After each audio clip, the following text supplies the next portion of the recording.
أنا العبد الذي كسب الذنوب وصدته الأماني أن يتوب.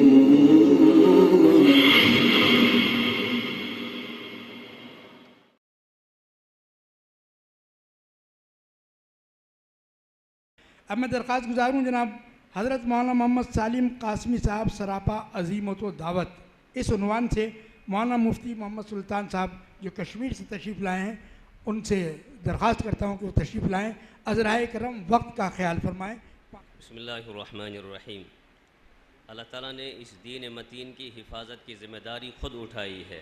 اس کے لیے ہر زمانے میں رجال کار پیدا فرمائے جنہوں نے دین میں پیدا شدہ بدعات، خرافات اور گرد و غبار کو صاف فرمایا اور دین کی اپنی صحیح شکل و صورت میں متاخرین تک پہنچایا. اس کی طرف یہ حدیث شریف بھی مشیر ہے. یحمل ھذا العلم من کل خلف عدول ینفون عنہ تحریف الغالین و انتحال المبتلین و تأویل الجاہلین. یہ تجدیدی کام کبھی اللہ نے افراد، کبھی جماعتوں، کبھی خاندانوں سے بھی لیا. چنانچہ خاندانوں میں سے سب سے عظیم خانوادے خاندان نبوت علی صاحبہا الف الف تحیہ کی خدمات اظہر من الشمس ہیں. انہی میں حضرت شیخ عبدالقادر جیلانی، خواجہ معین الدین چشتی، خواجہ بہاؤالدین نقشبند، میر سعید علی حمدانی رحمہ اللہ، ملا جامی اور شاہ عبدالحق محدث دہلوی رحمہ اللہ جیسے اساتین علم و معرفت جنہوں نے علوم و معارف نبوت سے پوری دنیا کو روشن کر دیا. اسی طرح ایک عظیم علمی خاندان ابن تیمیہ کی علمی خدمات بھی اہل نظر میں ہیں، اہل علم کی نظر میں ہیں. اس خاندان کا فضل و کمال، علم و ارشاد، عصری علوم و فنون میں مہارت شہرۂ آفاق ہے.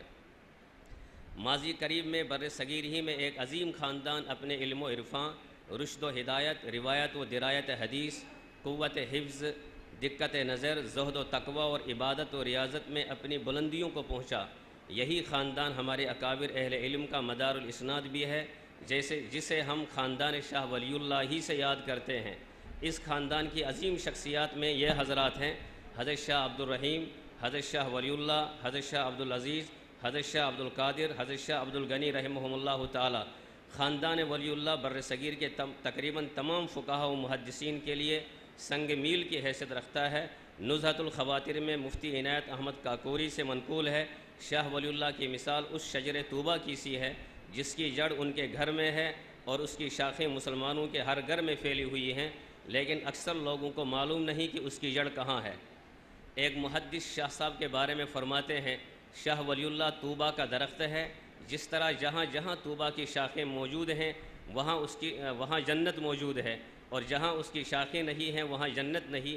اسی طرح شاہ ولی اللہ کا سلسلہ وہاں جنت ہے، اور جہاں اس کا سلسلہ نہیں وہاں جنت بھی نہیں.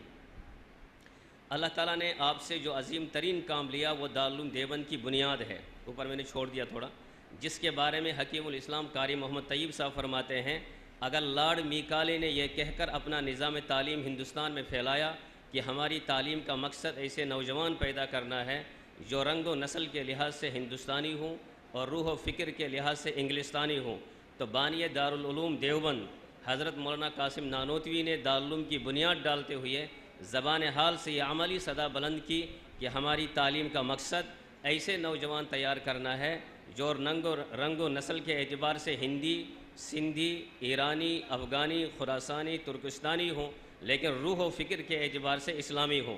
مفکر اسلام مولانا ابوالحسن ندوی رحمہ اللہ فرماتے ہیں: دارالعلوم کی بنیاد صرف اخلاص و یا احیاء سنت اور مخالفت بدعت یا علم حدیث کی ایک خاص طرز تعلیم ہی پر نہیں، بلکہ دارالعلوم کا سب سے بڑا طر امتیاز دین کی حمیت اور اسلام کی حفاظت کا جذبہ ہے.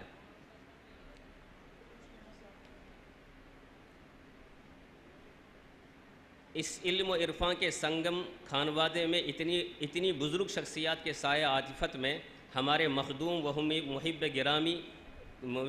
گرامی قدر نویر حکیم الاسلام حضرت مولانا سالم صاحب قاسمی نور اللہ مرکزہ نے آنکھیں کھولی اور بھرپور پرورش پائی. آپ کی ولادت 8 جنوری 1926 کو ہوئی. ابتدائی تعلیم مختلف اساتذہ سے انفرادی طور پر حاصل کی. ثانوی تعلیم کے لیے دارالعلوم دیوبند میں داخلہ لیا اور 1363 ہجری میں فضیلت کی تکمیل فرمائی. آپ کے فارسی کے اساتذہ میں خلیفہ عاقل صاحب، مولانا ظہیر صاحب، مولانا سید حسن صاحب تھے. ماضی قریب کے اکابر میں صرف آپ کو یہ اعزاز حاصل ہے کہ آپ براہ راست حکیم الامت مولانا اشرف علی تھانوی رحمہ اللہ کے شاگرد ہیں. ان سے آپ نے میزان الصرف پڑھی. آپ نے دارالعلوم دیوبند میں اس دور کے چوٹی کے اساتذہ سے شرف تلمذ کیا. مولانا اختر حسین میاں صاحب سے کنز الدقائق، قاری اصغر صاحب سے میوزی، حضرت مولانا عبدالسمیع صاحب سے مختصر المعانی، مولانا عبدالاحد صاحب سے ہدایہ پڑھی. اس کے علاوہ آپ کے شیخ الحدیث مولانا زکریا صاحب کاندھلوی اور سعودیہ عربیہ کے شیخ عبداللہ بن احمد سے بھی اجازت حدیث حاصل ہے. میں نے حضرت ملک کے ادیب مولانا نسیم اختر قیصر صاحب کی کتاب میں حضرت مولانا سالم صاحب کے لیے جو لفظ استعمال آپ نے کیا ہے وہ کیا ہے کہ دیوبندیت کے ترجمان تھے. اس میں نے ایک لفظ بڑھایا ہے کہ آپ ترجمان ہی نہیں بلکہ حقیقی ترجمان تھے. اور اس پیش نظر میں نے یہ لفظ بڑھایا ہے کہ نور احمد خلیل امینی نے اپنی کتاب میں شیخ ابو الفتح ابو غدہ رحمہ اللہ کے لیے ایک حوالے سے ایک واقعہ پیش کیا ہے کہ ان کی عربی کی تقریر ہوئی ایک ادارے میں ہندوستان میں، اور جب اس کی ترجمانی کرنے کے لیے دوسرے شخص کھڑے ہو گئے تو شیخ عبد الفتح ابو غدہ پھر واپس کھڑے ہو گئے. واپس کھڑے ہونے کے بعد فرمایا، ایک جملہ ہے جو انہوں نے کہا، فرمایا کہ کنت حارن وکان مترجمی باردہ. تو مولانا سالم صاحب حقیقی ترجمان تھے. ہمیں بھی چاہیے کہ ہم حقیقی ترجمان بنیں اور ان کے نقش قدم پر چلیں. میرا مقالہ 35 سے 40 صفحات پر ہے. مولانا اس میں دارالعلوم دیوبند کا قضیہ، حضرت مولانا قاسم صاحب کی خدمات، حضرت مولانا حافظ احمد صاحب کے بارے میں اور حضرت مولانا سالم صاحب رحمہ اللہ کے بارے میں تفصیلی اس میں گفتگو ہے. انشاءاللہ وہ پیش خدمت ہوگا. اللہ تعالیٰ کرے کہ ہم ان کے نقش قدم پر چلیں. وآخر الدعوانا ان الحمدللہ رب العالمین.